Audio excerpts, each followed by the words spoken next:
setting up your meeting for Facebook Live. I'm going to share it on my Facebook once it goes live.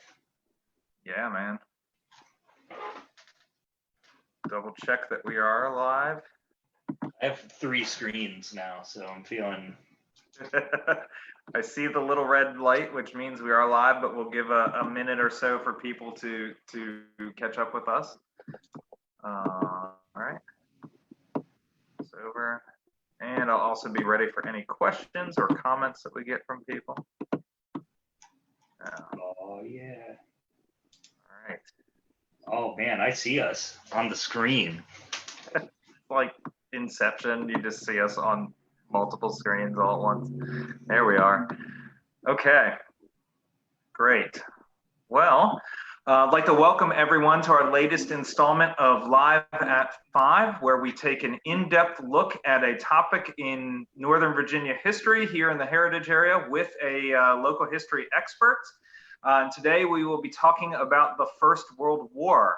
When the United States entered the war in April of 1917, millions of American men and women would end up in the armed forces and would have a major impact on the nature of the war in the 18 months between our declaration and the armistice.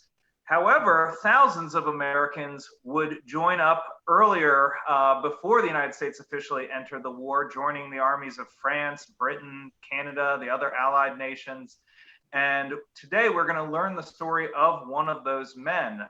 Herbert Hordern was a Fauquier County resident. He was a VMI cadet. And in 1914, he went overseas to join the British Army. So today we have a good friend of mine, excellent World War I historian James Taub here. He is going to tell us the story of Herbert Hordern, the unit that he joined, the Irish Guards, and he's going to tell us about his wartime experience, which is very, very fascinating. Ultimately, I think kind of a tragic story, but a story well worth remembering. So thank you for joining us today, James. Yeah, anytime. All right.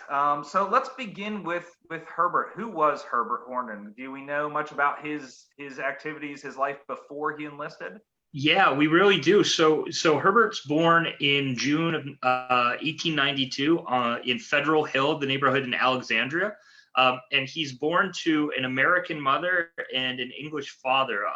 And the English father actually somewhat a member of the aristocracy.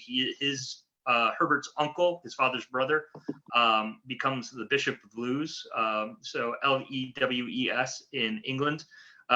So his family goes back a bit. So he has really close attachments to Britain, although in his early years growing up in Alexandria and then the family moving out to Warrenton in Fauquier County, very strong attachments to Virginia as well. So, yeah.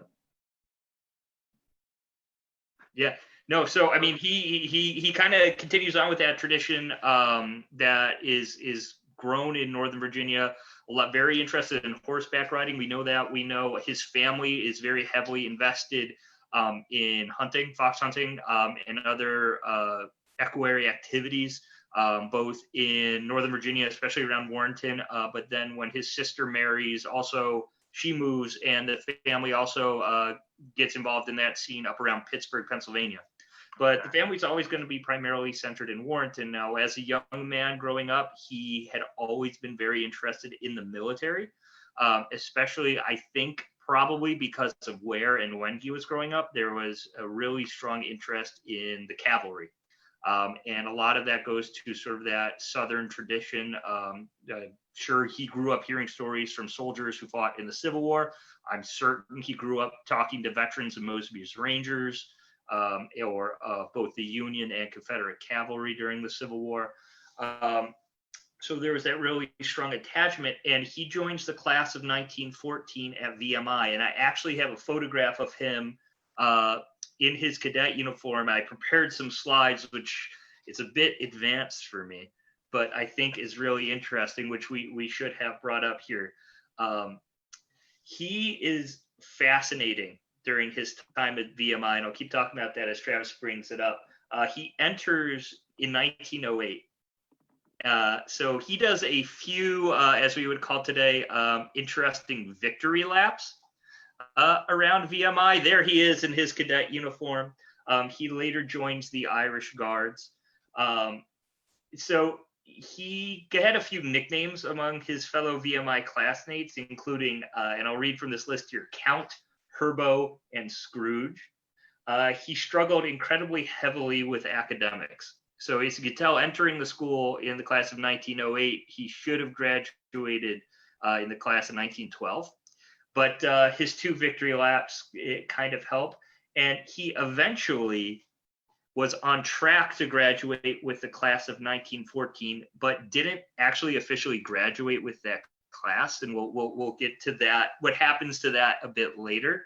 The yearbook for that class, though, does have some words about him. It says, all records of matriculation of this Stone Age representative have long since crumbled to dust, and it is only by careful examination of the hieroglyphics recently excavated that we can discover anything concerning him. So they knew that he had done a little bit of extra time in school, but he continued on. We know that his dream, as I mentioned before, was to join the U.S. Army Cavalry. And the yearbook also kind of talks about this. And this is another quote from the VMI 1914 yearbook. His highest ambition is to be a dashing cavalry officer, and we earnestly hope that Uncle Sam, in his leniency, will examine his nether extremities through a magnifying glass and let him in. Wow. Which is one of that's a burn right there. That's one of the sickest burns that I've encountered. And I also really want to thank, especially for this information on him at VMI, a really good friend of mine, Guy Gormley, who's an alumni of VMI, who helped me kind of explore some of the records, especially the yearbook that VMI still has regarding him. So we can move to the next slide. There he is standing top left. But obviously, the class of 1914 is going to be there at an interesting time because First World War breaks out in early August 1914. 2 months after the declaration of war, he actually gets on a boat, having not really been able to enter fully the U.S. cavalry, and travels to England. Through probably his family's political connections, he manages to get into an insanely elite regiment of the British Army, the Irish Guards. If we can move to the next slide there. So the Irish Guards, a lot of folks should be able to recognize. These are three recruiting posters. The Irish Guards, as the name suggests, recruit out of Ireland. Though not all of the men are Irish, that is kind of a lie in the middle recruiting poster there. I also really wanted to include the rightmost including poster, which is John Redmond, an Irish MP who was campaigning for Home Rule in Ireland. And I really just don't think that the artist really understood how human bodies are formed, because that arm and hand is just something else. I've always loved that poster. But so the men he will be commanding are predominantly Irishmen, keeping in mind that Ireland was overall part of the UK at the time, though a majority of the officers are going to come from the Anglo-Irish nobility. There's going to be an extremely high amount of English-born officers, and so it's going to be a very well-to-do sort of cadre that he'll be serving with. It's going to include lords, it's going to include members of the nobility, and so it's very likely that it's his family connections that gets him a commission. And in July of 1915, he's commissioned in the Reserve Battalion, the 3rd Battalion of the Irish Guards in England. And if we can move to the next slide. These are, if you're interested in the Irish Guards, you could still see them today. Although most of the British Army regiments that were around during the First World War no longer exist or have been amalgamated, everybody watching this should recognize these guys. There are 5 regiments of guards in the British Army. As you can see, their dress uniform hasn't changed from the soldiers on the left of the picture going in to fight the First World War to the soldiers today who are fighting in the Middle East and in other peacekeeping operations. So if you guys are ever outside of Buckingham Palace and see one of these guardsmen, keep in mind, that these are combat soldiers. The ceremonial duties are only a part-time deal. And if you see a shamrock, 4 buttons on the tunic, and a blue hackle, you'll know that they're Irish Guardsmen and would have been in the regiment that Herbert had been serving in. So having that sort of proximity to the monarchy as well just really shows you how well connected he was getting in there. So if we move on, there were some notable characters. Herbert's going to end up being posted to the 2nd Battalion. British regiments sometimes serve separately, but in the Guards, they wanted to keep them all together. And the 2nd Battalion had been formed in 1915 and had gone out and saw service at other battles. So he's going to be joining a veteran battalion. And this is a picture of some of the officers of the 2nd Battalion earlier on. They would have seen their first major action at the Battle of Loos in September of 1915, where they suffered extremely heavy casualties. A lot of folks might already know this story simply because one of the officers that Herbert's going to be there to replace that had been killed at the Battle of Loos is that man standing at the center. His name is John, nicknamed Jack Kipling. And if we move to the right, to the next slide, you can see another photo of him. Jack was killed at the Battle of Loos. For those of you who might know, Rudyard Kipling, his father, wrote the poem My Boy Jack in remembrance of his son who had been killed at Loos, apart from other famous works like The Jungle Book and a lot of controversial works, which are obviously a hot topic today because he was a big fan of imperialism. But because of that attachment and the loss of his son in the Great War, he actually wrote the regimental history of the Irish Guards after the war. So it's a really good read. And Herbert's mentioned several times in this history, and a lot of the information that we got tonight for this presentation actually comes from the history written by Rudyard Kipling, which is available for free online if anybody's interested in reading it after. Volume 2 is what you want because it covers the 2nd Battalion. But Herbert's going to show up as a replacement to this battalion, and he's going to be immediately taken in. His mother says in a letter later on that even though he was an American, he was adopted, and she does use the term a Mick, which today, of course, is not necessarily the best term, but that's the nickname of the Irish Guards, and they do refer to themselves still to this day as the Micks. He was considered an honorary Irishman, and much like all of the other men who weren't actually from Ireland serving in the regiment, and was immediately taken in. So if we go on now, this is an original copy of the war diary. All British battalions would have had a war diary that was handwritten, sometimes typed, that monitored their everyday activities. And he enters this battalion on the 26th of February, 1916. The war is already in full swing, and the men had already seen heavy service, and they're moving north, getting ready for their next stint in the line. And if you could see the bottommost line there, 2nd Lieutenant H.R. Hordern and a draft of 30 men joined from the 7th Entrenching Battalion.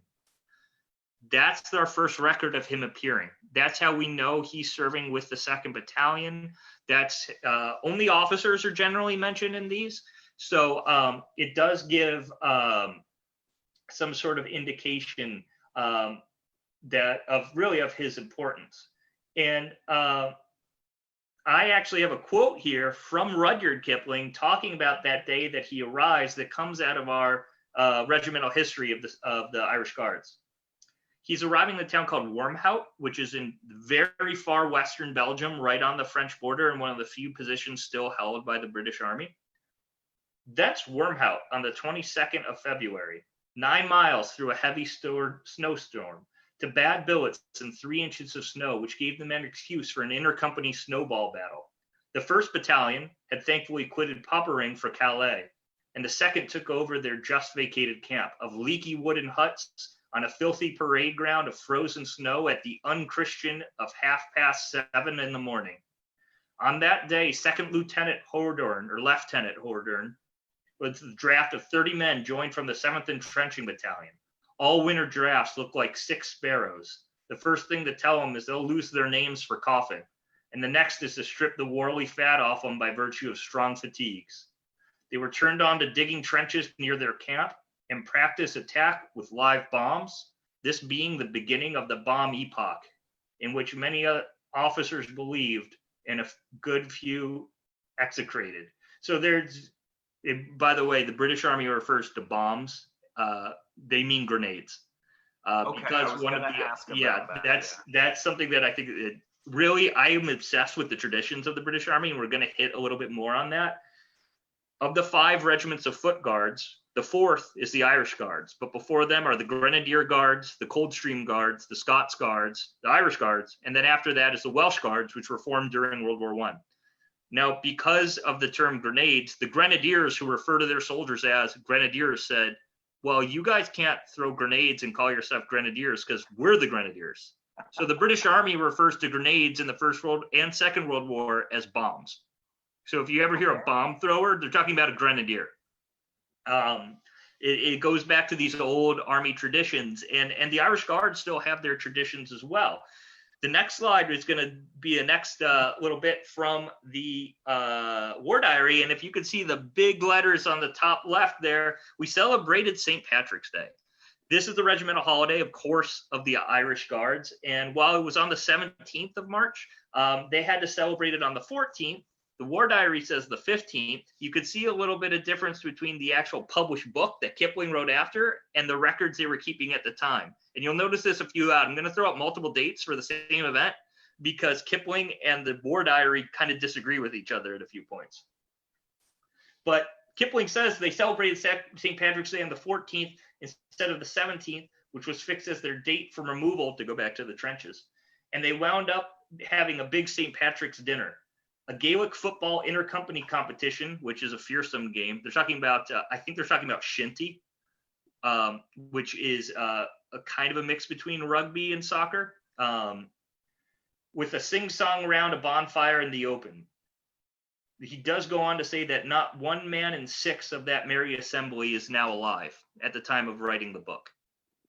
And the book was written in the 20s. So there's some really interesting tradition they continue on. You could see in the War Diary, they kind of add a little bit more information than what the regimental history puts out. Queen Alexandra being, again, these are the monarch's troops, the guards. She's sending them shamrocks. And to this day, the Irish Guards wear shamrocks in their uniforms on St. Patrick's Day. The Brigadier comes out. They have a Catholic mass, which is interesting as some of the soldiers are Catholic, some of the soldiers are Protestant. They talk about Gaelic football being played. They get beer, vegetables, and pudding. So very important. And I love kind of sharing, like St. Patrick's Day. Yeah. I mean, they are having what they can. And I do love the sort of British officer just saying it was a very, very pleasant day. Signing off there. And again, if anybody has any questions, I love sharing these primary documents with you. All of these come from the National Archives at Kew in London. And right now, during quarantine, all of these are available for free. So you can get PDFs of all of these. This is the PDF of their War Diary, which is some very interesting stuff. But the good times don't go on forever if we go to the next slide. They are going to be entering the line again. This is going to be Herbert's first stint in the line, and he's going to a place called Ypres, Y-P-R-E-S. Ypres salient is I know enough about World War I to know that is not a place you want to go. Exactly. It's being fought over all 4 years of the war, constantly fighting over the same ground. They're going to reference several times in both the Battalion War Diary and the divisional history that when they dig down, if they can dig down, because Ypres, being in Flanders, is below the water table. So you do generally, when you think about trenches, you think about, I got to dig these. They're building them up there. Otherwise, they're going to be underwater. But when they do dig shallowly, they're going to come across the bodies of the men who had been fighting there previously. And there are accounts in the regimental history which talk about that. And I'll get to that in a bit. But Ypres is a salient. The British are holding on to it because it's one of the last major spots in Belgium that the Allies hold on to. And the British war goal is to, they entered the war because Belgium's neutrality was violated. So to still have a foothold there was very important to Britain's war goals. In 1914, before Herbert had come out, the British Expeditionary Force had been almost annihilated there in the first of 5 battles of Ypres. The first one's in 1914. There had already been the second one in 1915. by the time Herbert had gotten there. So it's an incredibly emotional spot, but it remains a salient for most of the war, meaning that the British are inside, surrounded on three sides by the Germans. So at any point, if I'm facing one point of the German lines, I could be being shot at from the back. And this is not a very large area. We're only talking about a few miles here. So German artillery is going to be able to fire in from every single angle. And I really do think that the war diary of the regiment sums up really well the feelings of men who know what the Ypres salient is. Every British soldier, even if they haven't served there yet, knew what it was and did not want to get the order to go there. But they say this day being Sunday, the usual church parades happened at about 10 p.m. The battalion proceeded by train from Poppering, which is the last town before you hit the front line, to Ypres, and where they entered the right reserve of the right brigade. Normally a position of honor going back in history, but at this point, you really don't want to be there because, again, shot at from every direction. We arrived on the outskirts of the famous city at about 11:15 p.m. and then marched to billets in perfect quiet. Again, you don't want to give away to the Germans that you're coming in. Fortunately, unmolested by shells. Arriving in our quarter about 12 o'clock midnight, it was an impressive sight, not to be forgotten by those who were out as we made our way through the world, through the wooded and shattered houses. Those of the battalion, BN is the shorthand for battalion, who knew it before had not seen it since.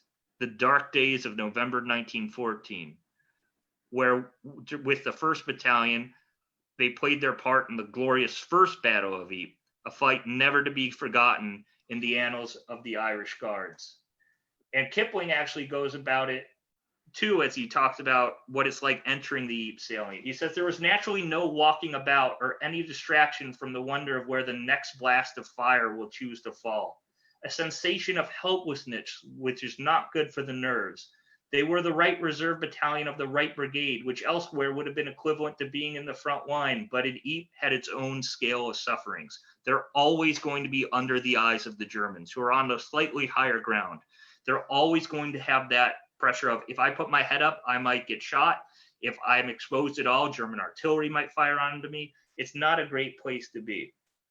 He also says that one could always know when Ypres city had been shelled afresh by the pools of blood on the pavement in the raw morning, or some yet undisposed of horse which told that the night hawking processions of the transport had caught it once again.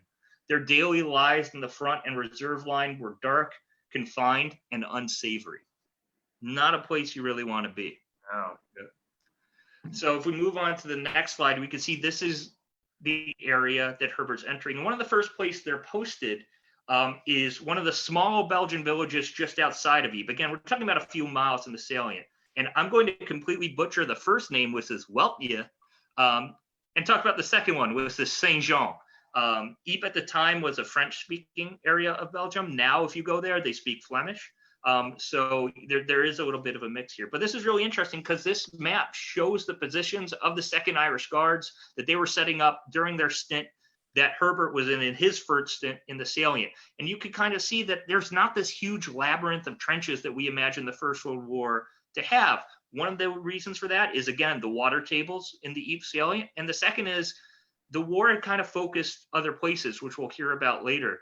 But we really haven't had the time in the spring of 1916 to develop these labyrinths in the Ypres salient. They're starting to connect existing trenches. You can see all these existing trenches, which are in red, being connected by new trenches that the Irish Guards are digging in yellow.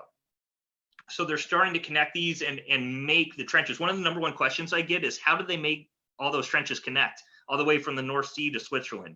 Well, they took existing holes and connected them, basically. Now, what's super interesting about this one is in their war diary, they mention that the 2nd Battalion had to put out listening posts.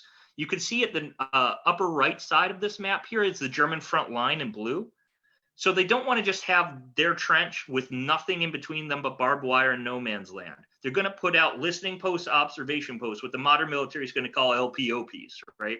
And they're going to do exactly what the name suggests. They're there to observe the Germans through physically, I see guys over there, or I can hear them working. What's super interesting is there's one observation post they put out in the town of Guelph, which consists of one light machine gun, which would have been a Lewis gun, one of the big drum guns, and about 12 men under the command of one officer. And if we zoom in on the map, we can actually see the name of the post as Hordern's post. We didn't get the name of the officer who's there, but you can see it's held. They made a little note, held only by a night garrison. So they're only in there at night. Otherwise, the Germans are going to see them. And there's a little line connecting them back to the British trench. That's probably just going to be a trench for them to crawl on their hands and knees to get to at night. But it's held by one light machine gun team, a Lewis gun team, and 12 men. I'm willing to bet you I know which officer is holding that post. Right? That's unbelievable that our guy, this local guy, is showing up on this map. Yeah. I mean, and so I also want to point out for those watching that Travis and I have been talking about this guy since November when we went looking for his grave in Warrenton, but I haven't shown him this stuff yet. So, I mean, it makes me wonder how many like historians of the Irish Guards or World War I historians have seen that name on this map, and it means absolutely nothing to them. Yeah. You know, but this is a guy from Warrenton, Virginia, holding this post. Yeah, that is unreal. That's what really gets me about these war diaries and about some of these First World War histories of all nations. I mean, you could get really, really personal with a lot of these histories, and you can, especially as you read the war diaries. Again, you saw examples, and we'll see more. It's all handwriting, and we know that for a point in his time with the Irish Guards, Herbert was the acting adjutant of the battalion, which means that some of these were written by him. Unfortunately, we still don't have the exact date that he was the adjutant, so we don't know which months he was writing them. But since I have some from each month he was there, at least one of these slides shows his handwriting. That's unreal. What we have to do, and I'll talk about at the end, is get to his personnel files. Unfortunately, with everything going on, we can't. But that's going to be a future object as we continue to explore his story. And again, you can see the landscape he's in is absolutely horrible. You see the note for smashed trenches just above the post, trenches that had been used in previous battles. This is going to be in the center of the fighting in 1915. So there's going to be human remains in the area. There's going to be, really horrible just experience. There's one quote that Kipling puts that I think is really interesting, exploring being in the salient for the first time, which is the impression of the new hands. That is the majority of men and officers. Again, casualty rates are huge, so turnover is going to be very, very high. Struck in and stayed for years after. Some compared their stealthy entry to tiptoeing to the very cathedral of death itself, and declared that heads bowed a little and shoulders hunched as an expectation of stroke upon the instant. So we are somewhat lucky, honestly, that Kipling wrote the history of the Irish Guards, because he has some great language. But yeah, I mean, it's an absolutely fascinating time. And if we move on to the next slide, you can see this is the orders that were given for probably Lieutenant Hordern to go out and build the post. And you could see the post referenced several times. It says a party from number 4 company. There are 4 companies in a British battalion.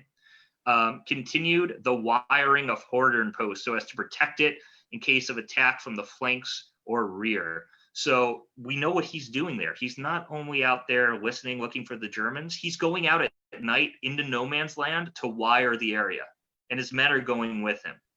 So he's there to, barbed wire is a quintessential item from the First World War that we think about. This is everyday life on the Western Front, not only in the salient, but in the Western Front. You want to dominate that battle space. You want to control no man's land so the Germans aren't doing the same thing. You don't want the Germans to come control your wire, and the Germans don't want you controlling their wire. So there's a lot of work, and I think it's really important to emphasize almost all of the stuff that they're describing is being done at night, right? You don't want to do it during the daytime because everybody's going to be aiming at you. But it does also point out that the flank of the battalion, which rests on Hordern post, is always in danger.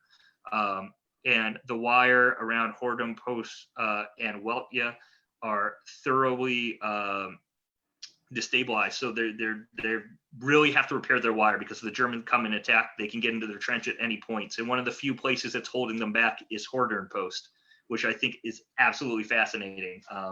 So there's some great stuff here. I mean, does that kind of speak to the, I guess, call it like trust that they put into Lieutenant Hordern to be able to hold a post like this? Yeah.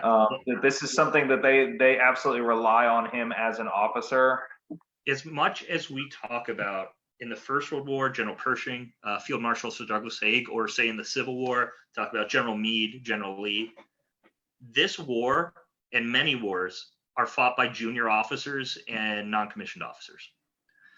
This is his first time out in the Western Front. He had gone through officer training, but they want him to go out and get this experience before he goes into a major fight. And I think that's what they're doing. It's expected as an officer of the guards that you are the elite, right?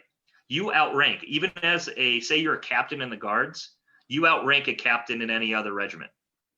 You're technically a major to them. So you are expected that you are going to perform at an incredibly high standard, but that's held across the British Army. It's a really unfortunate myth that we think that the First World War British Army were these very rich, wealthy officers just saying, hey, all you middle or lower class soldiers, go take that machine gun. These guys were leading from the front, and it's commonly cited that their life expectancy is only about 2 weeks in combat. So there's a lot of trust being placed in him as a young man to go through these challenges, but also there's that need for him to get acclimated. There's a need for soldiers who understand that this fighting isn't the fighting of 1914 or the fighting of 1863 out in the open. You need to be as much an engineer, knowing how to dig, knowing how to lay barbed wire, as you need to know how to be an infantry leader. So there's a lot of that going on as well. And if we move to the next slide. And this is just a perfect example of what one of these posts would have looked like. This actually comes from later in the war. This is from 1918, but these are members of the Irish Guards. You can't really make it out with the quality of this image, which comes courtesy of the Imperial War Museum, but the soldier sitting at left actually has Irish Guards on his coat there. So these were some of the men who would have seen Herbert. These were men of his battalion. And this is what we're talking about. It's not this huge desolated landscape. They're still in, farmers' fields, but this is what an average post would have looked like. And so this is kind of what we're talking about to give you that mental image of what we're seeing. And that is a Lewis gun kind of. And this is a Lewis gun team. That's why I included this image. Sorry, you and I keep on getting in the way on my screen. I'm moving us again. But yeah, so this is a Lewis gun team. So when I referenced this before, this is one team of a Lewis gun. These guys would have been there, and then about 12 other soldiers are in this general post. And again, not very deep in the ground. This isn't this big famous trench. This is a temporary measure to see what the Germans are doing. Yeah. So if we move on to the next slide, you can see that there's some also really interesting instances which are, this is stuff that Herbert would have gone through, and I think is fascinating. At one point, they're in the line, and a plane flies over, and they say it's of dubious nationality. So they can't make out if it's a British plane or a Belgian plane or a French plane or a German plane, but it drops leaflets. And it turns out the leaflets they're dropping that fall on the Irish Guards are German newspaper, but they're British propaganda German newspapers, and they just miss the German lines. So they're dropping their own propaganda in German on them. And they kind of, the officer who's writing this, which very, very well maybe Herbert's like, they probably finished a circular tour for it seemed likely that they were bogus papers printed by our own, they're part of the British Second Army, by the Second Army, and delivered by airplanes for the downcasting of German morale. That was interesting. So, there's also these weird, as they're trying to develop what becomes modern warfare, just these really weird moments of our own guys are dropping German newspapers on us. So I just really wanted to include that because when I read that in the War Diary, it's like I've never read anything like this before. But but yeah, so and then if we continue on, and again, if anybody has any questions, I'm going to try not to take up too much more of your time. But they after their first spell on the line, they go back out of line, and then they return again in the summer in June of 1916. Now, at the time, for those of you who know the timeline in the First World War, the British Army on the Western Front is not really focusing on Ypres anymore at all. They're getting ready for the launch of the Somme offensive, which is going to kick off on the 1st of July, 1916. This is all being done as an effort to break through the German lines, but especially to relieve the pressure on the main ally fighting on the Western Front, which is the French, who had been fighting at Verdun since February, and they're just suffering catastrophic casualties. So the British need to open this other part of the front, but they don't want to give away any information to the Germans that the attack's going to come on the Somme. So they're going to continue trying to create diversions on other parts of the front. And this is a different part of the Ypres salient. This is the area around Hooge. And this is where the 2nd Battalion of the Irish Guards enter on their second stint of the line, including Herbert. This area along the Menin Road, which you see is that road running, the German trenches in red, the British trenches in black. You can still go visit it today. You can still go visit all these places today. If we continue on to the next slide, this is what that field looks like today. I went there a few years ago. Unrelated, I just happened to have a picture of that very field because I was studying a different unit at a different battle. But again, we're talking about fighting going on at the same points. But this is from that road looking south towards the British trenches from the German trenches. And just to kind of continue on as the next slide, you're going to have some interesting aspects. The 2nd Irish Guards are ordered on the night of the 2nd and 3rd of July that they're going to make a raid on the German trenches.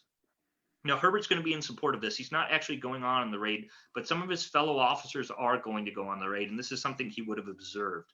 Raids are a standard part of warfare on the Western Front, and this one is very clear. They say under the objective of this raid is to bluff the Germans into thinking that operations are being carried out on a large scale, meaning they want the Germans to think we're going to attack at Ypres when really the Somme offensive had kicked off the previous day.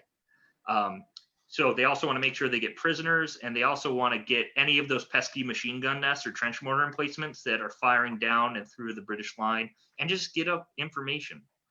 If we continue on, you can see that they aren't just going to be advancing in these lines. These guys are advancing in 2 columns, and they're really thinking about what's going to happen here. They're going to be led by one officer, Lieutenant Pym, who we're going to hit on just a second. And they're really starting to develop these modern tactics. They got Royal Engineers with them. That's the RE. They've got a telephone with them so they can signal back. All of these men are going to be, when thinking about the guy with the telephone, he's running with a wire on his back too, because these telephones still have to have wires. They're going to be taking off all of their insignia. They're going to be getting rid of any identification discs. They're going to be getting rid of their wallets, because if they're captured or killed, they don't want the Germans to know who they are. They don't want to say the Irish Guards are across from us. But this raid does go off, and it's only about 50 yards between the Irish Guards line and the German lines in this area called Railway Wood. So if we continue, the guy who actually leads the raid, the young officer, Lieutenant Pym, is on the right there. So he leads this raid, and they manage to get into the German front line. However, it kind of quickly falls apart. The Germans fight back pretty heavily. They get about 5 prisoners, but those 5 prisoners don't make it back across no man's land. They all are killed, probably by German fire firing into the British as they cross back. No one knows what happened to Lieutenant Pym. He's still missing. Just about half of all British war dead from the First World War are missing. They were never recovered. And that's either because the bodies couldn't be identified or there wasn't anything left to recover. And Lieutenant Pym, unfortunately, is one of them. And what makes it equally sad is he arrived on the same day in June with another officer bringing reinforcements, Captain A. Pym, who's on the left. And I believe these 2 are brothers, both serving in the same battalion. Again, these upper-class British families very tied into these elite regiments like the Irish Guards. From my understanding, lieutenant on the left survived the war. But it's a really interesting sort of family dynamic. And if you continue on, we don't know again where Lieutenant F. Pym rests. If you go to any of these battlefields, you'll see a lot of graves like this where we know the soldier was from an Irish regiment. We don't know who it is. So it's very likely he rests under one of these gravestones. And that kind of ends their time in the Ypres salient if we continue on. The next place they're going to go is the Somme. Everybody's kind of heard of the Somme. And this is the trench map that they leave in their war diary as they get ready to fight the Somme. They arrive there the first day of August, right? The battle had already started on the 1st of July, so this is something that's been going on. We really heavily think of the Battle of the Somme as the 1st of July, 1916, the bloodiest day in British military history. Over 50,000 casualties on the 1st of July, right? So that's kind of where it ends because it's such a dark day. But this battle goes into November of 1916. 50,000 casualties on the first day. Yeah, and someone might correct me, but that's 19,000 dead. The rest being wounded or captured on the first day. Yeah. Unreal.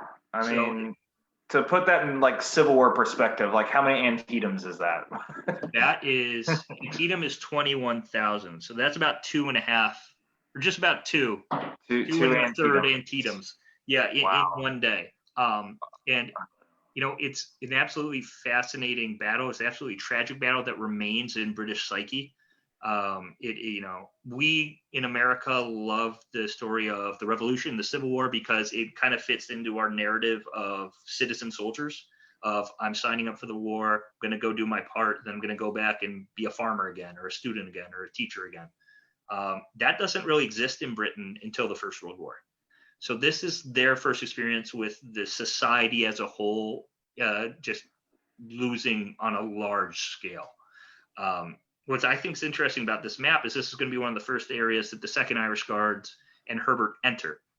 For those of you who've seen the documentary, They Shall Not Grow Old, there's a really poignant scene, and from one of the most famous pieces of video and still photography of the First World War, where men of the Lancashire Fusiliers are in this sunken road getting ready to go over the top. You can see the sunken road on the map here, right in the center. It says sunken road, kind of sort of at an upside down right angle. Yeah. So this is going to be the same area. I've been there. It's still there. You can still go see it. It looks exactly like the photographs or the video. And I believe about 85% of that battalion doesn't make it more than 30 yards. The German lines being the dotted lines on the right side of the map. So they're entering a battlefield that had been fought over. They're entering a battlefield that is incredibly devastated. And they're going to be getting ready for their part in the ongoing Battle of the Somme, if we move to the next slide. However, Herbert is not going to be part of the Irish Guards fighting on the Battle of the Somme.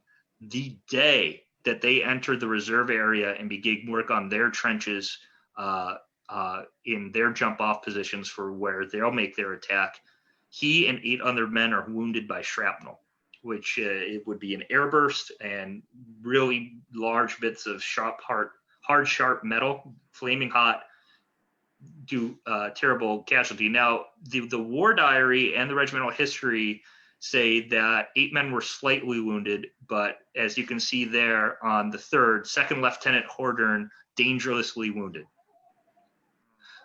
So what happens is the shell burst above them, from our understanding, and it lodged in his spinal cord. So he was temporarily paralyzed, and he's taken back to Britain for treatment. And I'm opening up just some accounts here from his mother, who actually went to England to go and visit him. She says that he was hit in action August 2nd, so again, a little bit of difference from the war diary here, by a bit of shell casing. So not the actual balls inside the shell, the physical giant piece of metal that is holding them together. And very badly wounded. His spine is splintered. After 6 weeks in a hospital in France, where he was given wonderful care, and after a tedious operation, he was moved to a small military hospital for officers in Vincent Square, London, where I joined him. In November 1916, another operation was performed, and after many anxious weeks and agonies of pain unspeakable, he began slowly to creep back to life. He is still in hospital, but convalescent, and we are now hopeful he may in time be well. Whether he will again be with his beloved regiment, we cannot yet say, but he has no other hope than to get back to his work. He has been brave, never a murmur. I am sure he would rather suffer it all again than to have lived his life in ease and not a soldier. I have only the one son, but I may wish I had others to give for this wonderful fight, that men may be free. If we continue on to the next slide, this would have been his experience. This is another photo of the Irish Guards later in the war, tending to their wounded. That's a wounded officer, much the same as Herbert would have been on the left stretcher. Interesting for those interested in medical history, the development of splints is coming out around this time for broken limbs. And you can see they're using a rifle for the leg splint on the man on the right. Yeah, I see the rifle and the bayonet there. That's fascinating. They sheathed the bayonet. But again, another photo from the Imperial War Museum. These are all online. You can go search them, look up a regiment you're interested in. But this would have been his experience being wounded at the front. If we continue on. That is his pension card. You see Regiment Irish Guards.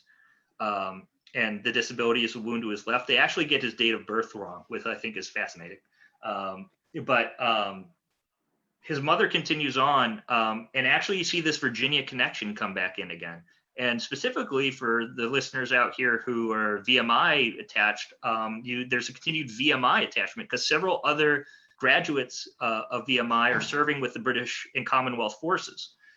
So his mother continues, while in London, an American woman married to an Englishman and living in London came to see my boy. While there, he told me of another American boy she had found in King George's Hospital for enlisted men. I went at once to see him, and she said she was sure he was from the South. I found Alexander McClintock from Lexington, Kentucky, who told me he too was an old VMI boy.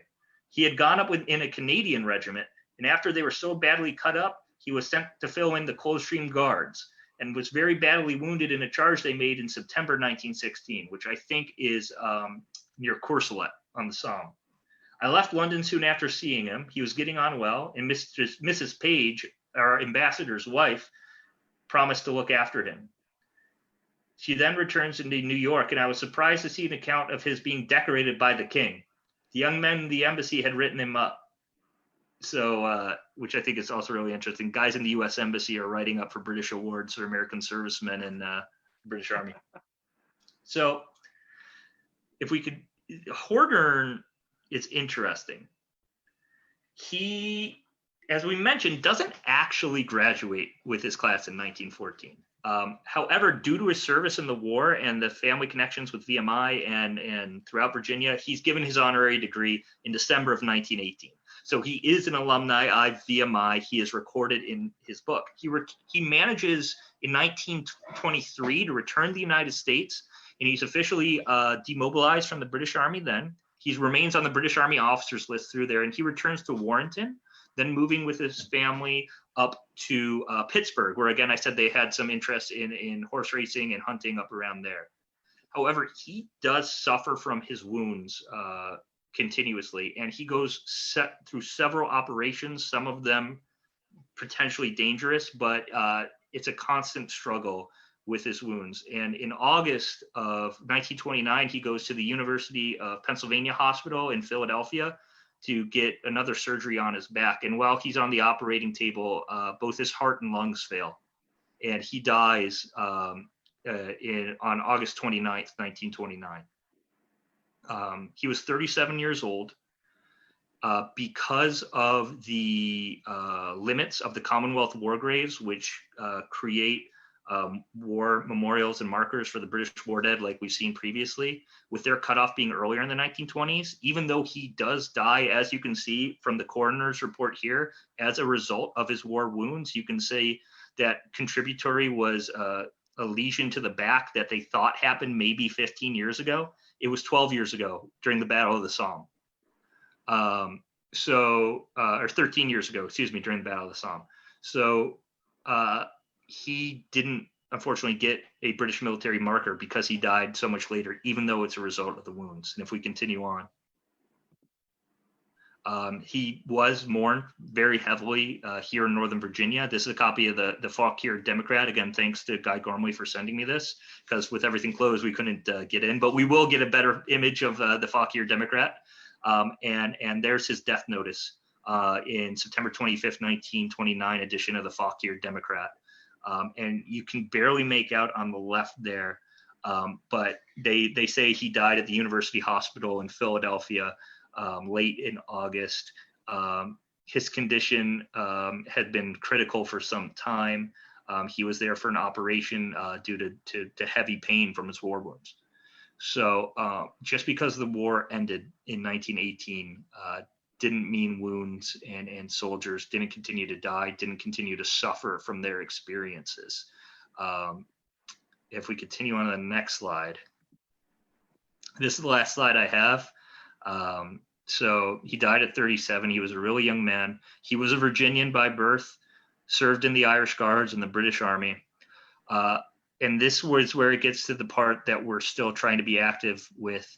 If you guys have followed the Mosby Heritage area for some time, you'll know that Travis, Anne Marie, and I went to try and go find his grave in Warrenton last November on Veterans Day, on Remembrance Day, and we couldn't find it.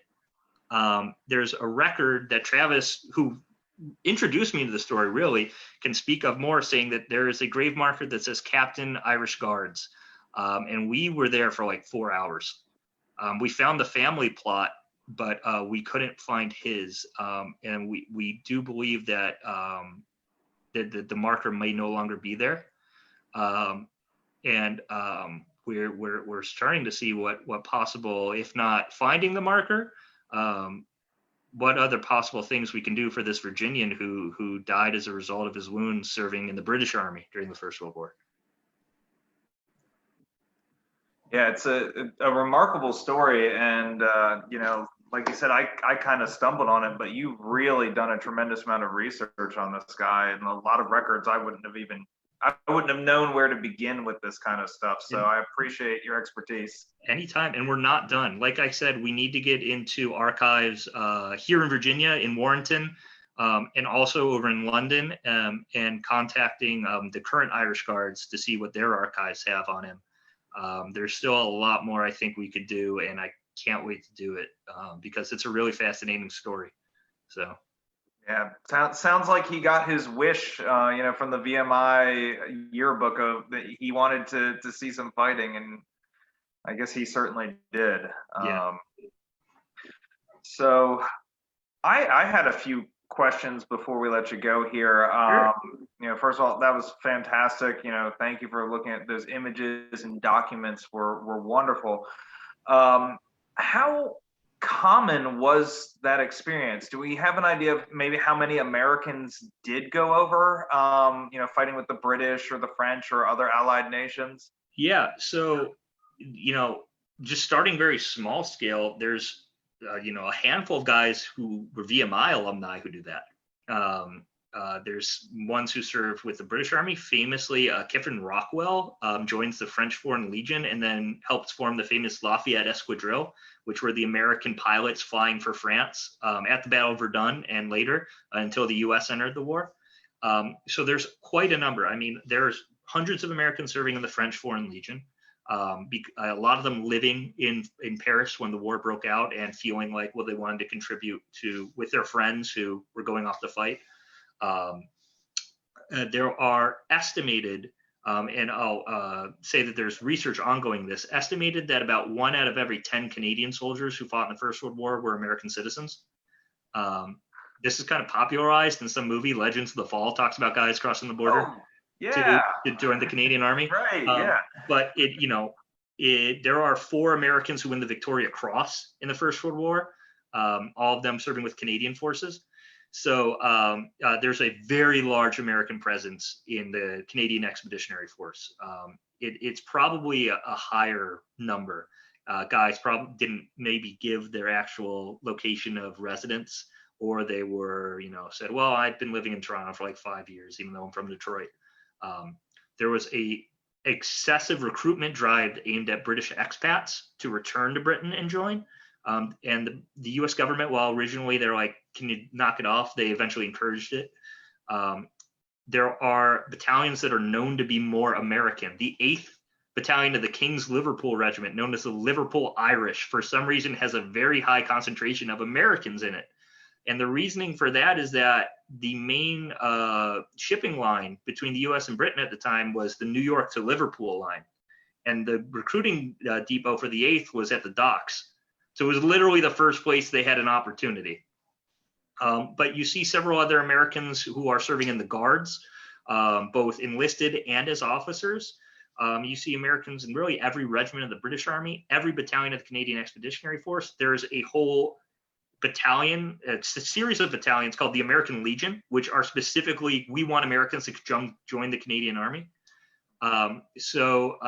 It's extensive. And I'll tell people, anytime you go to Arlington National Cemetery outside of DC, there's a Canadian War Memorial, Canadian War Cross, dedicated to Americans who served in the Canadian forces in both the First and Second World War. It was dedicated for the first, added on for the second.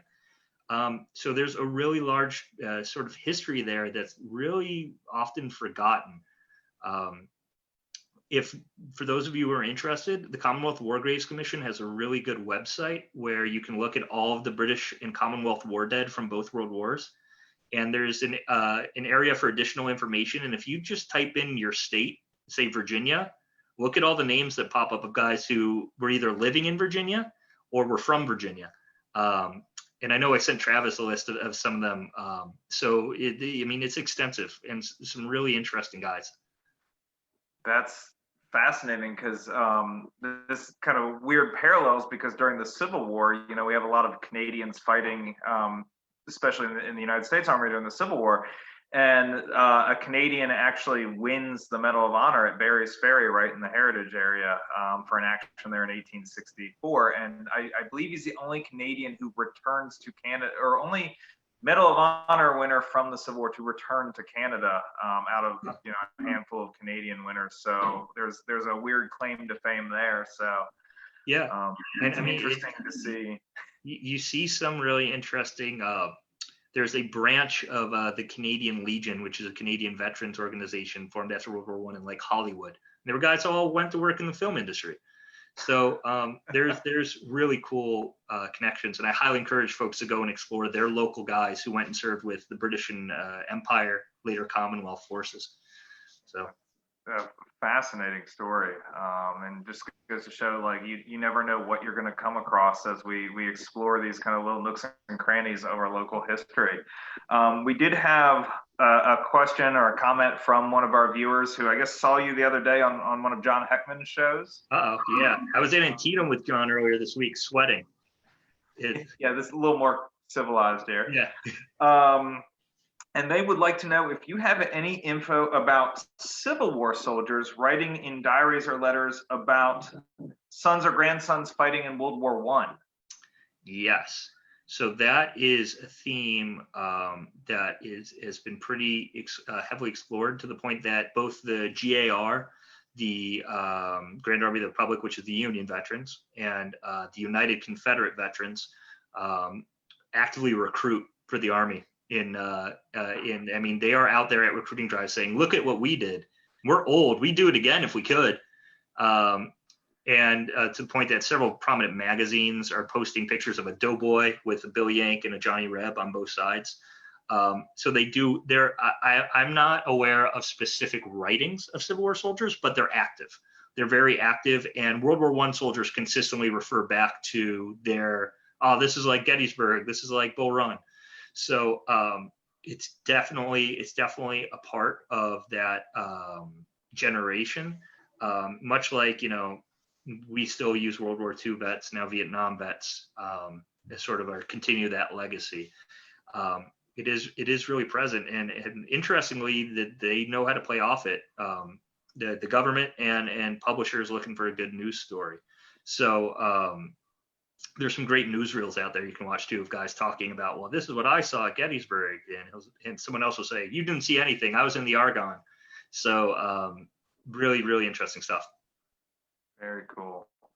Well, if people have questions, if they're interested in more of this research, what are you working on now other than, chasing down Virginians in the British Army for me? What are you working on now? Oh man, so I'm doing a lot of contract work, living that pandemic lifestyle. I am looking for a full-time job though, so if anybody's out there looking for that.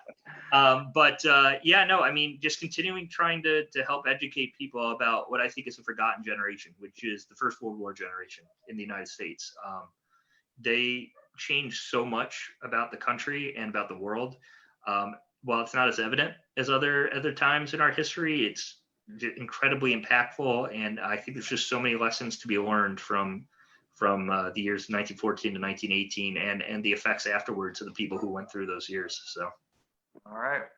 One last question: if people want to get in touch with you, if they have questions or stories they want to share, what's the best way to do that? Yeah, absolutely. I think I'm a co-host on this event, but if you go to James Taub, historian James Taub here on Facebook, shoot me a message and I'll get back as quickly as I can. More than happy to help folks explore these stories or comment on this video, and I'll come and find it later on. So, and Travis will hunt me down if I don't. So yeah, I'll let him know. Yeah. All right. Well, I really appreciate you taking the time today, James. That was a fantastic story. I loved that you came prepared with slides. So really appreciate you being here. Really appreciate all of you who are watching out there today. Again, if you're interested in a topic, if there's something you want to see us explore, you can contact us on Facebook at the Mosby Heritage Area Association or at our website, mosbyheritagearea.org. And we hope to see you again soon for another one of our online programs. Thank you and have a great weekend.